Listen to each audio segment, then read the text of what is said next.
And for those of you who are watching my videos, there is definitely something that you can do if you're in that situation where you feel like your partner is, like making her way to the door or whatever, you know.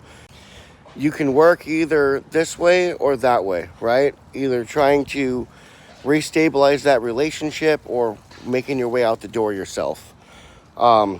I guess it just depends on whether or not you want to put in that amount of work, or if you feel like if you put in that amount of work and she leaves you anyways, if you're going to resent her for that.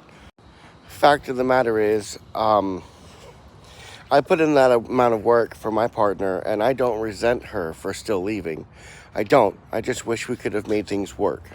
And you can say that that makes me whatever. I don't care. It's not about that. It's about the fact that I had children, and I needed to make sure that I was the end of the cycle of divorce in my family. There is something to be said about that old saying, right? That the person who has the majority of control in a relationship is the one who's willing to walk away. And there's something to be said about how women seem to like the asshole, right? Like they like the bad guy. They like the guy who's, not as invested, I guess, because women themselves will say that, like there's some kind of an ick factor to, like a guy who's really, really, like loving. He's connected, he's in touch, you know what I mean? Like women like to say that that kind of man gives them the ick, right? Well, I mean, he's really clingy.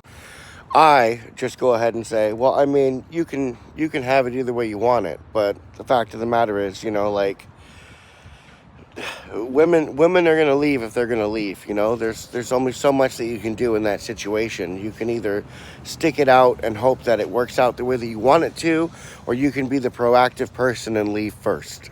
Now, if that's what you're going to do, try not to do anything that would be, like an atomic bomb in your relationship. You should definitely reach out to a lawyer.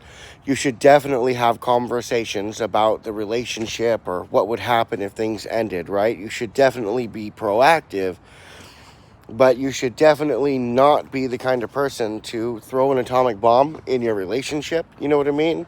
And I say that like, giving ultimatums or saying things to make the other person think that there's no hope in a relationship being salvaged.